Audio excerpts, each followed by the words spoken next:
When you master your mind, you master your life.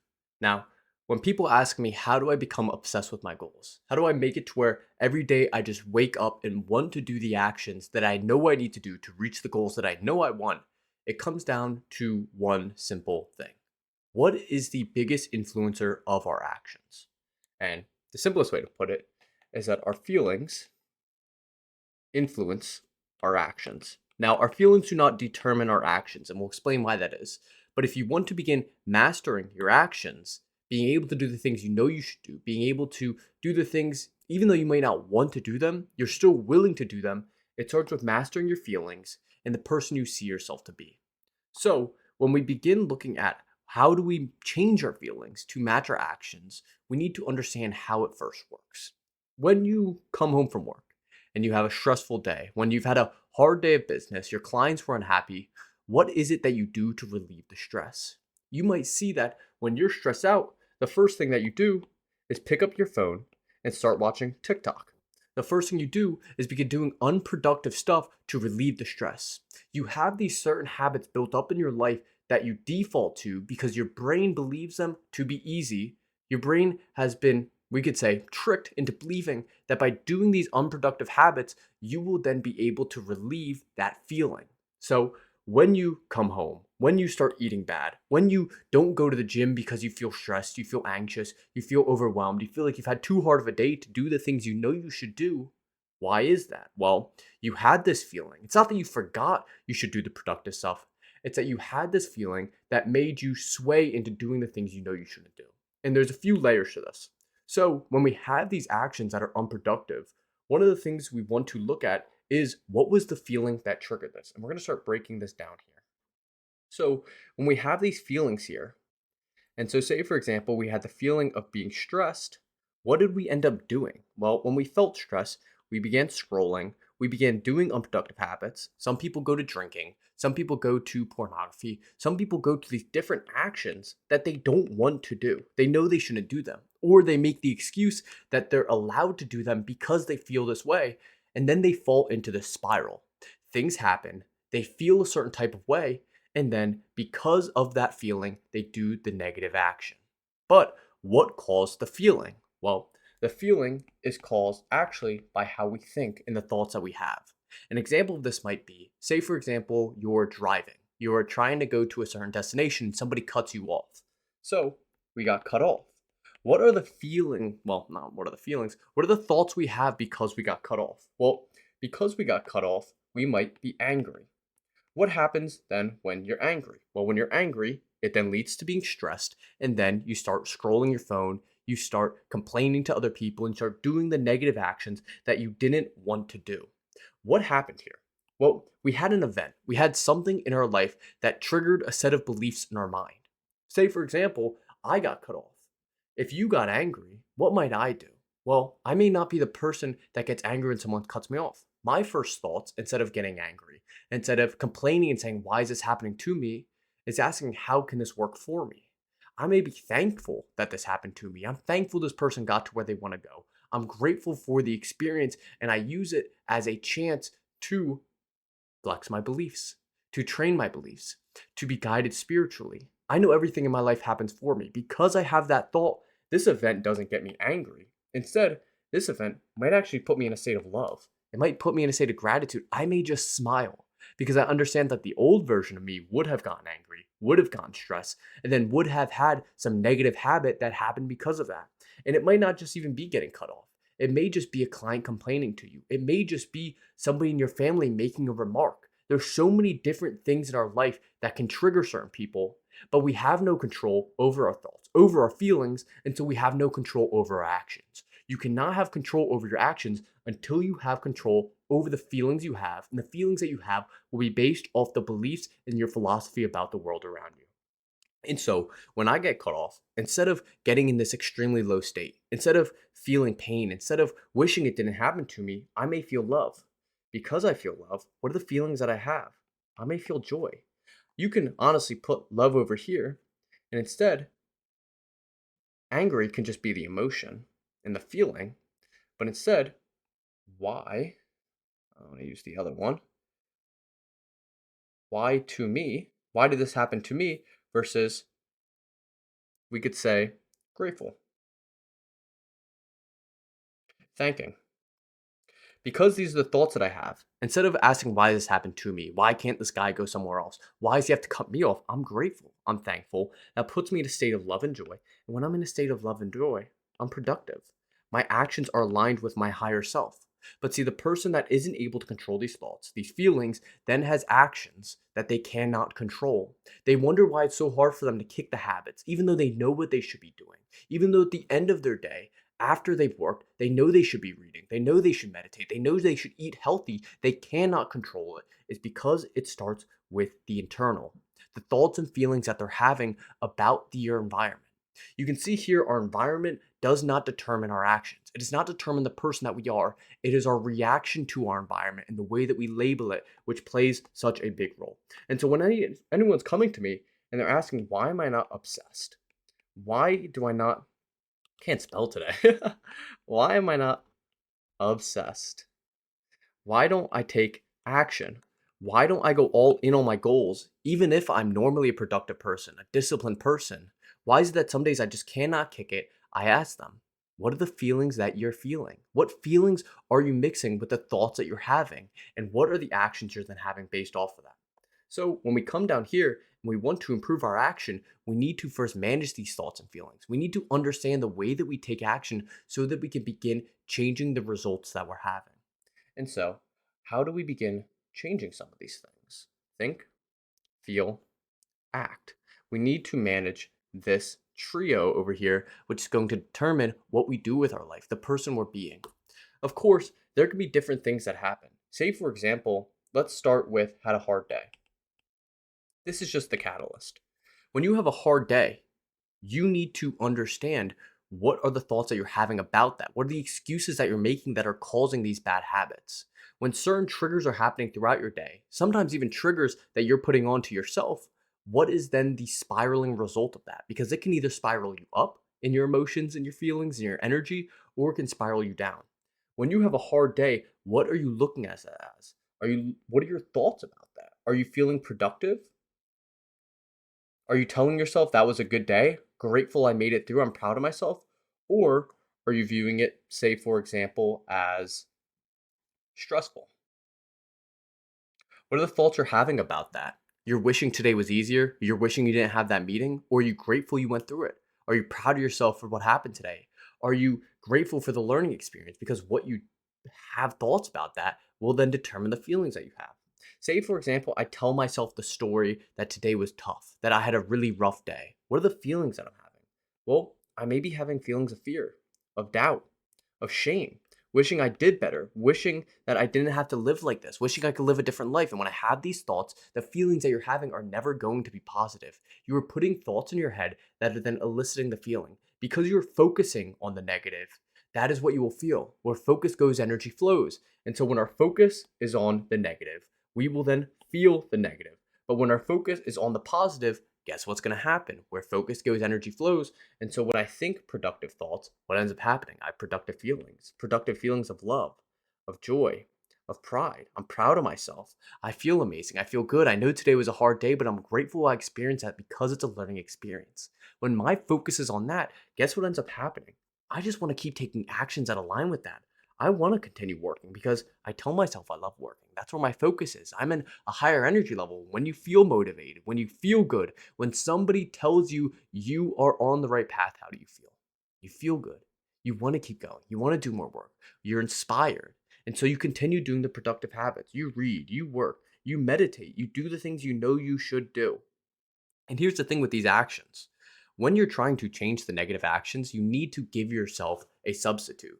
Say, for example, when I'm stressed, what is the action that I do? Because it can be different for different people. Of course, it's always ideal that we want to feel all these emotions, but what do we do when we feel these emotions? What are the reactions that you have? What are the actions that you take? Because the actions that you take can then better influence the way that you feel. Say, for example, someone that feels, we could say over here, stressed. And that's the emotion that they feel. They feel fear. And so they go to negative actions. This is and only going to feed back into this, and we create this loop. This is where so many people get into this loop to where they feel bad, so they do bad action. That bad action confirms their feeling, and then they get stuck. But the enlightened entrepreneur, the entrepreneur who understands that how they think, feel, and act controls how they live, will then change that. What if I fall into fear? What if I fall into a negative emotion? What do I do to react to that to then change that? Because I could be in fear, and guess what? I could still go for a run. Yes, your feelings have an influence over your actions, but they do not determine your actions. They have a large role, but the worse you feel, the more likely you are to do actions that confirm that. But if we can break this loop, if we can catch ourselves and be aware of that fact, we can then come back and cut this fear off. We can then move this into joy. We can then move this into love. We can think positive thoughts that then come back to us and then change the feeling. This is why this is so powerful. When you're able to catch yourself and understand how this process works inside of yourself, you're able to see it work out and play. When you're unconscious, when you're not present, it's so easy for you to miss these moments. I've seen so many guys who, after 2 weeks, come to me and they go, I feel like I've been unconscious for the last 2 weeks. I feel like I wasn't even in control. Just randomly, I woke up and I was finally like, I need to make a change. And so they start making a change.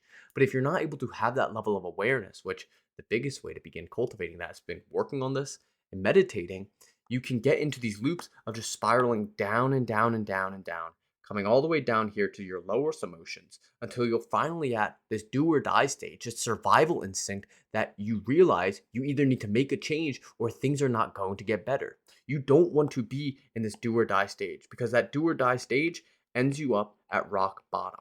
This is where people hit the lowest that they will allow themselves to be. A large part of this wraps into your identity. What is the lowest you allow yourself to be? Because the lowest I might allow myself to be might be somebody's highest. If I catch myself having a bad day, I understand I need to make a change. I need to do things. I need to evaluate my day, study my own life so that I can then improve it and raise my energy. But if you're unable to study your own life, unable to see the person you are being on a day-to-day basis, the way that you think, feel, and act, because this is what's going to make the biggest difference in your reality, you will not be able to make that change. I really love the quote, and this will play big into your identity, is, let me write this out here. Your personality equals your personal reality. Now, your personality is essentially just how you think, feel, and act. And if you can change your personality, how you think, feel, and act, guess what's going to change? Your personal reality. This is the exact same as your internal equals your external. When you change the way you think and feel, the way you act externally changes. The actions that you do then reinforce the internal and create this positive loop that spirals you up. Because you can feel those days that you spiral down. You can feel those days that you're stuck, that you don't know what to do, that you just don't want to do the actions. But on the days that you wake up and you meditate. You wake up and you do your morning routine. You woke up early. You're now on work. You crush the tasks that you know you need to crush. And you're having a good day. You just want to keep going. But on the days that you wake up, you start texting on your phone, you start looking at the news, you don't meditate, you have a shitty breakfast, you skip your workout. Those days aren't your good days, and you know it. So, why don't we continue doing the things that externally make us feel good internally and internally make us good feel externally? Because again, these are all just loops that play into each other. When you do the actions, they reinforce the thoughts and feelings that you want to have. And when you manage how you think and feel, it reinforces the actions that you want. These all come together. And that's why I talked about identity here, because your personality is going to reinforce your identity. You can create this identity. You can create this self ideal, as I like to call it, the ideal version of yourself that thinks in full alignment, that feels in full alignment, that acts in full alignment, that does what you know you need to do. And that is when you will feel your best, when you are acting, thinking, and feeling the most like them. We call this alignment with your highest self. When you're aligned with the highest version of yourself, that is when you'll feel the most joy and happiness. It's not something you need to grind for to eventually get. It's something you can have today by simply acting in alignment. But you have to be willing to align your personality with this self ideal, with the version of yourself you know you are capable of being if you want to reach a state. If you don't want to be down here in fear, if we want to cut this out and have you all the way up here in joy, up here in love, so that you can live your best life, You need to lock this in, my brother. It's a simple equation of if you start thinking, feeling, and acting in alignment today, the day you have the ability to, in the present moment, you will then align yourself with your self ideal, your best identity, which will allow you to live your best life, to have the things that you want to have and feel fulfilled. You don't have to get to some certain point. There's no destination of fulfillment. Fulfillment lies within you today in doing what you know you need to do and doing it effectively. And so that's why it's so important to make this one final jump from overthinker to action taker. What is the difference between these two? Well, it's pretty simple. When I talk about action taker, it's not just acting, it's thinking and feeling. This is the TFA. It is basically becoming the person you know you need to be, aligning your personality with the self ideal of yourself to have the same personal reality. And when we have the personal reality of our ideal self, essentially, that's just achieving your goals. That's having what you want to have. But when we get stuck in this overthinker, wondering why it can't be better. Why can't it be better? Why can't it be easier? Why does it look like everybody else is having an easier time? Why can't I just have their life? And we play these stories in our mind. We think and we think and we think. We wonder why it can't be for us. Basically, we have trash focus. We then will live this life of misery. This is where people get stuck in this cynical genius syndrome. They think they're the best because they're constantly thinking these thoughts. They think they figured it out, that life is this constant pain and suffering, but there's a level next to that. I used to be at that point to where I thought a lot of stuff was pointless to do. But I questioned, how is it that people still go knowing this? That a lot of the stuff that they're doing is pointless, that eventually, we're going to die. It's going to be gone. And this was it. I realize with the time that we have here, we have a choice of how we want to spend it. I truthfully don't even believe in time because I believe in right now. I believe in the moment you have today. And so with this moment, we really only have a few choices. Do you want to have your TFA be one of misery, be one of suffering, be one of not being able to hit what you want to hit? Do you want to continuously look back at yesterday with regret, wishing you had tried better, or do you simply want to be proud? Do you simply want to enjoy the time that you have here, this moment right now, and be grateful that you spent it better? That is how we make this change.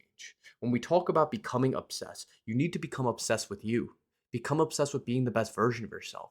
Give yourself reasons, deeper philosophy for why you want to be. That's why I read so much, because the more I learn, the more I understand how much there still is for me to accumulate, for me to be, for me to think about, for me to act in alignment with. And so I'm constantly refining this self ideal, the version of myself who thinks, feels, and acts as the highest version of myself. And when we do this, when we start to act in alignment as this person, you will finally start to feel the way that you want to feel, have the things that you want to have, and live the life that you want to live. Understand one final note that this is not some clear path. I like to view it as almost like a set of stairs. Now, a big part of life is the metaphors that we keep with it, the stories that you tell yourself.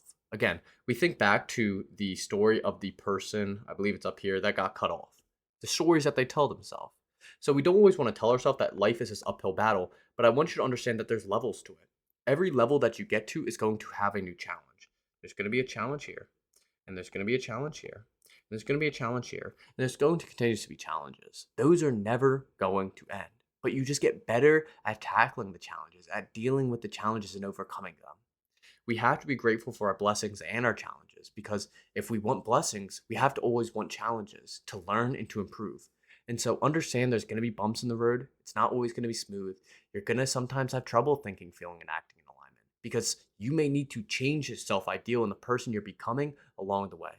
But trust in the fact that when you start this improvement now, you are going to be so grateful over the next 20, 30, 40, 50 years, however long you're here on this planet. And so I highly suggest beginning to make this change and start taking action. As one final note, if you want more insights like this and to get notified when I make videos like this, I highly suggest you go down below and join my newsletter. I'm giving daily insights over there and just updating you guys whenever I release interesting stuff like this.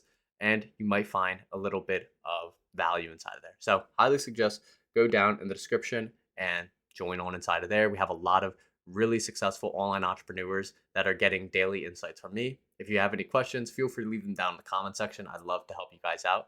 And I hope you did enjoy. Please do make sure to subscribe, and I'll see you in the next video. God bless.